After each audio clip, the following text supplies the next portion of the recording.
MatPass, and I'm here to tell you my 5 criteria for choosing a gym.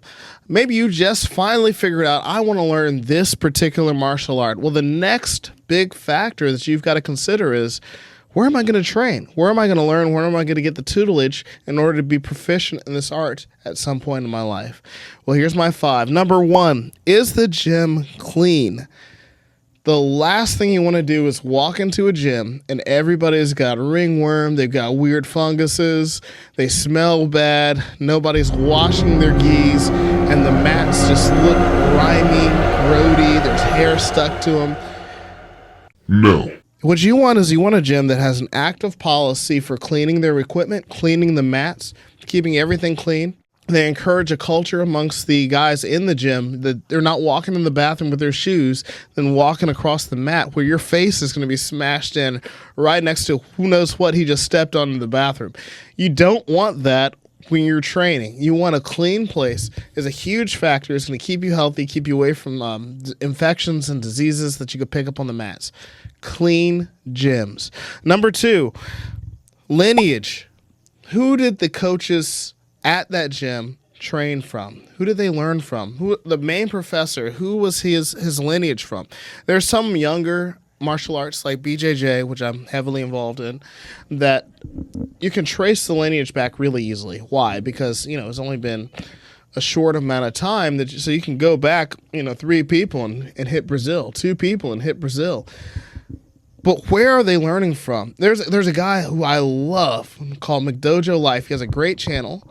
And McDojo Life is so good at finding the trash instructors who fake all their credentials. They say they have a black belt in this, black belt in that, black belt in this. And then you come to find out they have none of that experience. As a new person looking to become a practitioner, you really want to avoid these people who prey on the fact that you don't know exactly what you're getting into. Look into the background of your coaches and your instructors and your professors and figure out exactly who you're dealing with before you step onto the mats with them. Number 3, sparring. In any type of self-defense focused martial art, there needs to be a level of testing to make sure that martial art is actually applicable in real life. There's so many different moves that you could do standing face to face with somebody under their limited compliance and be able to pull off this wrist lock to the ground, be able to pull off this choke, be able to pull off this escape. But unless you're actually trying it and doing it in an active scenario, you're never really going to have 100% confidence that you're able to do it. Now, there are some martial arts that maybe you're not looking to get self-defense. Maybe you're just looking to maybe you're an older person, you just want to move, you just want to loosen up a little bit, you just want to help yourself become a little more athletic, a little more active, then that's perfectly fine. But if you're looking for a self-defense focused martial art, I highly encourage you to find one that encourages sparring. It doesn't have to be hard sparring, but sparring in some capacity. Number 4, coaches. Now, coaches are a big factor when you're choosing a martial art. Now, why is this different from knowing the lineage? Well, a coach could have a great lineage. He could have an incredible record, but he could be an absolute jerk. The last thing you want to do is be learning from somebody that's taking advantage of the fact that they know way more than you and treating you as such. Find kind coaches, kind instructors, people that aren't creepy, people that aren't weird, people that don't give you bad vibes. Just because somebody's a martial artist and a high-level martial artist, that does not mean that they're a great person. All it does is it enhances who they are on the inside. So find yourself a good coach, a good teacher, a good professor, and they will take you so much farther than if you get underneath the wrong leadership. And 5, do women feel safe? Now, this might sound like a strange criteria, but is very much an indicator of the overall culture of the gym.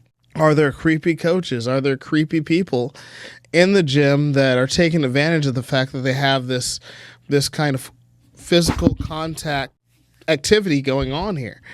That will always run away women from the gym. If you walk into a gym and you don't see a lot of women training there, that might be a big indicator that place has a weird culture to it that women just don't like.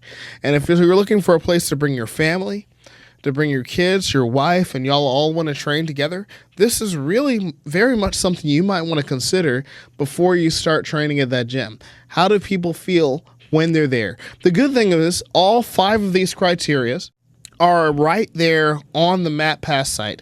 And whenever you go to a gym, you can actually give them a star rating based on, hey, is this place clean? What are the coaches like? Do women feel safe when they get on the mats?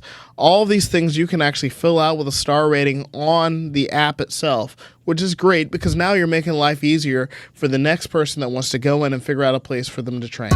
Until next time, I'll see you on the mats.